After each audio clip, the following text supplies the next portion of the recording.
And welcome to another lesson here. But this time we're going to start with the Judiciary Act, which of course will eventually lead to the Supreme Court. Now, again, look at this year. We're talking about 1789. Whoops, there we go. We're talking about 1789. And what happens here is in 1789 we have the Supreme Court established. Now, you might know that in the news there has been talk about the opening of the Supreme Court and Judge Kavanaugh and all the controversy going around that. But at the time, there were only 6 members. Of course, now there are 9. Well, currently there's 8, and they're trying to fill the ninth seat. And in addition to establishing the Supreme Court, which, as we will certainly talk about in the future, which has the very important power of judicial review, it also established district courts. There are 13 of them. And as you can see, we are number 9 out here. We are the Ninth Circuit, responsible for all of those areas. It seems like an awful lot of people, certainly, but that is certainly where we are in California. Now, other things that are important to talk about, especially when we're talking about the Constitution, is Alexander Hamilton, and these are some of his traits. Elitist, meaning that he really felt that he was better than most people, better educated, better capable to run government. He did not trust the common man. He felt that the common man was, just that, common. There was nothing really special about them, and their reliability in terms of doing the right thing, what's best for the nation, was not something that he trusted. And he also did not fear centralized power, which of course would make him a Federalist.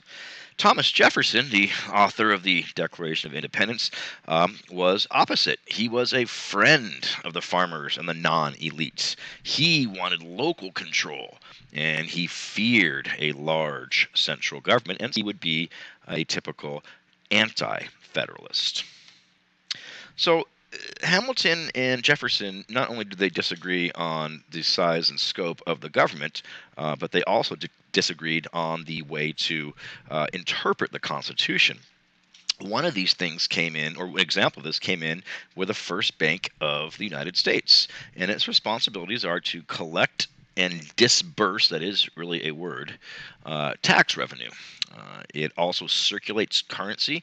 And what we mean by that is it provides currency to other banks. So when people need to make a withdrawal, there is actually money there.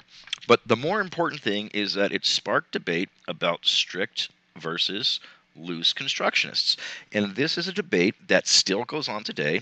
It's still an important aspect when they're talking about, who's going to be the next Supreme Court judge. How do they interpret the Constitution? So Thomas Jefferson, we'll use him as an example of the strict constructionist. It says Congress can only do what the Constitution specifically allows. So if it's not written down in the Constitution, then the government cannot do it. And there are specific things that are written in the Constitution. For example, Congress has the ability to coin money, as an example, to print or make money. So in that case, there's no question that you have that ability. It says it directly in the Constitution. When Thomas Jefferson looked at the Constitution, he said, well, it doesn't say anything about being able to establish a bank. And if it doesn't say anything about being able to establish a bank, then you can't do it. If not in the Constitution, government does not have the power to do it. And that's why he was described as a strict constructionist, and that's why he argued against the bank. On the other side, the loose constructionist was Alexander Hamilton. I mean, there were many more, but as an example. And it was the exact opposite. His view of the way to interpret the Constitution was exact opposite of Jefferson. He said, look, Congress can do anything unless the Constitution specifically forbids it. So, for example, it says the Constitution, the very First Amendment, the Congress shall make no law, in regards to free speech and freedom of religion and right to assemble. So those things are very clear that the government cannot interfere with those things. It says directly in the Constitution, you cannot do this, no question.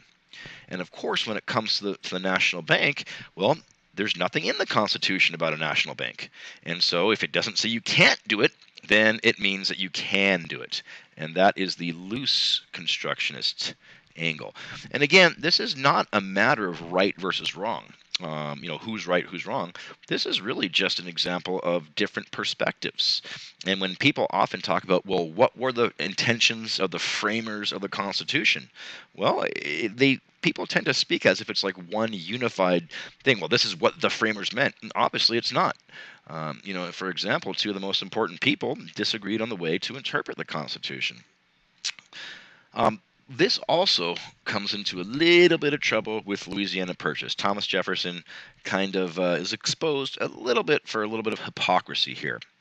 You're all probably familiar with the Louisiana Purchase. As you know, it nearly doubled the size of the country, opened up massive amounts of land, and what a great deal! Look at that, $15 million for 827,000 square acres. That's a lot of land. Now, the reason why it's a big deal from a constitutional perspective is because strict constructionists said the Constitution did not allow for the purchase. Okay, well, you look in the Constitution, it doesn't say Congress can purchase land. And so, according to the strict constructionists, it would not be something that Congress could do. However, Thomas Jefferson was president at the time, as we mentioned on the last slide. He was a strict constructionist, but he sort of ignored that belief and sort of made an exception and said, well, I know it doesn't say this in the Constitution, but it's so crucial for the growth of our nation. And in fact, it was, as you know, it nearly doubled the size of the country, that an exception was made. But it really makes one wonder how committed to principles someone is if there are allowed, if exceptions are allowed.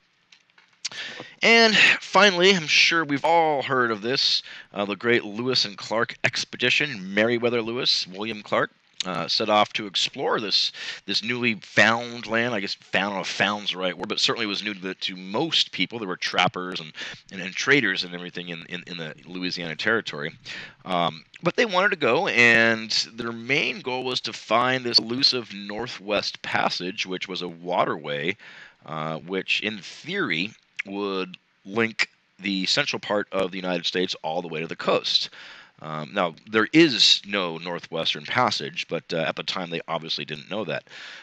It lasted 2 years, and even though they didn't find the Northwest Passage, they were able to really blaze a trail all the way to very, very close to Portland. Up here is very close to Portland, Oregon, on the mouth of the Columbia River there. But they also really discovered a lot of new species of animals, of plants, new Indian tribes, and it was certainly an absolute success, even though they didn't end up finding their main goal, which was the Northwest Passage. All right, guys, that's it. Thanks for listening.